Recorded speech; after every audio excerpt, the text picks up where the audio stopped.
Pourquoi les chrétiens de notre temps ont du mal à accepter la sainte doctrine? Pourquoi les chrétiens de notre temps ont du mal, c'est-à-dire ils ont des difficultés à accepter la sainte doctrine? Oui. C'est normal. Non seulement ils ont des difficultés à accepter, il y a certains qui ont accepté, mais qui ont des difficultés à obéir.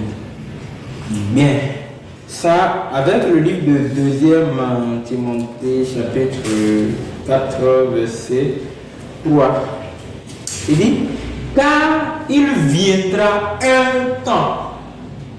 Donc, le message n'a pas d'une saison à venir, c'est-à-dire d'un moment, et il dit, il viendra un temps où les gens ne supporteront pas la sainte doctrine.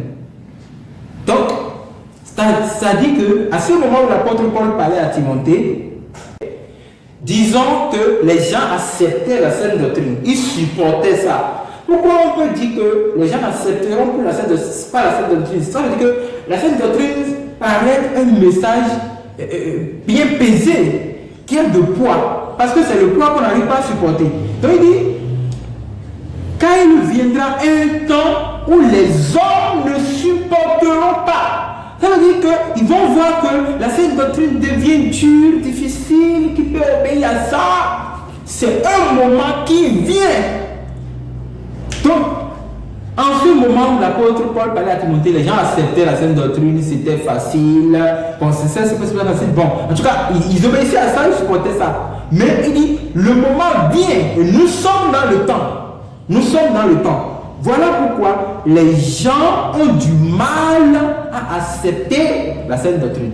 Ils ont bien du mal. Et la Bible dit, ils auront la démarche d'entendre des choses agréables. Aujourd'hui, les gens veulent que nous leur prêchions la vérité qu'ils veulent. Ils veulent accepter ce qu'ils veulent. Ils veulent que nous les encourageons dans les désordres. Les gens veulent que nous soyons prêts à les défendre dans tout ce qu'ils créent. Non, non. Et la Bible dit, ils vont se créer des docteurs pour eux, pour leur propre désir. 2 Timothée, chapitre 4, verset 3.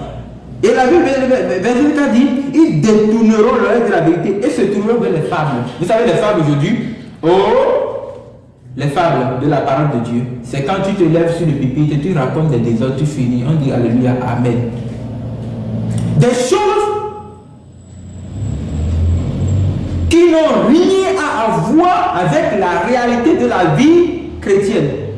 Donc, les gens ont du mal à accepter parce que c'était une prophétie, d'abord. Deuxième chose, notre temps. C'est grave. La Bible appelle notre temps le présent siècle mauvais. Attendez, Galates chapitre... l'épître de l'apôtre Paul au Galates chapitre 1, le verset 4, qui s'est donné lui-même pour nos péchés afin de nous arracher du présent siècle mauvais. C'est un siècle d'essai, de hors niveau des choses, où on dépasse la limite des choses dans ce qu'on doit faire, où un chrétien devait s'habiller simple comme ceci. Vous voyez, non? Il va exagérer. Il va exagérer. S'il s'agit de couper seulement les cheveux, il va couper, il va mettre les raies. Il va mettre les raies dedans comme ça. Vous voyez, non? Il va teinter. Il va réserver une partie ici. Et couper ce qui est ici. Ça veut dire que... ça veut dire que moi-même, je suis ici. Mais mon cœur est derrière. C'est ça. les coiffures qu'on fait et on rase tout. Mais ici, on reste, ça veut dire que moi-même, je suis ici. Mais mon cœur est derrière. Vous voyez, non? Quand la personne, il coupe bien les cheveux maintenant, il met les raies dedans. Ça veut dire que moi-même, regardez-moi. Regardez-moi. Quelque chose mange, quelque chose traverse mon cœur. Je ne me suis pas bien. Vous voyez, non? Quand il met la teinture, ça veut dire que je ne suis pas en moi-même. Il y a quelque chose qui me conduit. Voilà l'histoire. Voilà l'image de la chose. C'est le monde dans lequel nous sommes. Les pasteurs le font. Les prophètes le font. Les prophètes là, il y a une barbe qu'on fait et ça reste ici. Et maintenant un peu reste ici. Et le reste traverse ici et traverse ici. Ça c'est dans la Bible. La Bible n'a pas dit que le leader doit raser ses barbes. Maintenant, c'est quoi cette affaire, cette onction de Barbe là qui est venue? L'onction de Barbe qui est venue, c'est venu d'où? Les gens ont de difficultés à supporter la sainte doctrine parce que la sainte doctrine n'enseigne pas de n'importe quoi. La sainte doctrine est rigoureuse. La sainte doctrine c'est l'ordre. La sainte doctrine c'est l'obéissance. La sainte doctrine c'est Jésus l'a dit, tu dois le faire. C'est ça. Or, nous sommes dans un siècle où tout est permis. Tout est permis, tu peux faire ce que tu veux. À l'église, tu chantes comme tu veux. Tu peux copier les chants du monde, tu viens mettre Jésus dedans. Et on dit Alléluia. Les gens ont des difficultés à suivre parce que notre siècle est rempli de la non-maîtrise de soi. C'est ça, Romain dit, Romain 12, verset 2 dit, ne vous conformez pas au siècle, au présent siècle. Bien, la dernière chose que je vais ajouter, c'est le livre de 1 Timothée, chapitre 4, le verset 1.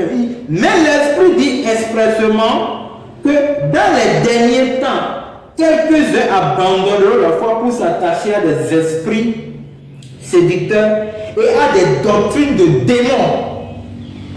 Les doctrines de démons, c'est des doctrines qui empêchent la vérité et qui encouragent les hommes maintenant à faire du désordre. Sinon, comment une femme qui se dit chrétienne met la tresse sur la tête? Et elle prophétise, hein? C'est lui qui dit Shankayaba, Shankayaba. Et elle parle bien là, et tout le monde applaudit, c'est le Seigneur, c'est le Seigneur. Arrêtez de mentir. Arrêtez de mentir. Ce que Dieu n'a pas fait, pourquoi vous dites que Dieu l'a fait? Même nous-mêmes qui prêchons la vérité, nous sommes ciblés, nous sommes tourmentés, nous sommes persécutés. On n'accepte pas notre vérité. Et le diable lève tout le monde contre nous. Il veut que nous on tombe dans le péché pour que les gens viennent aussi aller. Ah, il a fait. Il a fait. Voilà. Maintenant, nous si vous voulez que nous on tombe, et nous tombons, quoi qu'en soit l'erreur que nous allons faire, vous savez, Dieu pardonne l'erreur de celui qui le fait. Dieu pardonne l'erreur de celui qui le fait. Mais toi qui es en train de voir l'erreur à ton frère, toi-même corrige-toi d'abord. Voilà pourquoi on ne peut pas accepter la sainte doctrine. C'est deux raisons. C'est une prophétie. Deuxième raison, notre temps. Notre temps. C'est un siècle plus mauvais. La Bible l'appelle la génération perverse. Bien, c'est la réponse que je peux déjà apporter.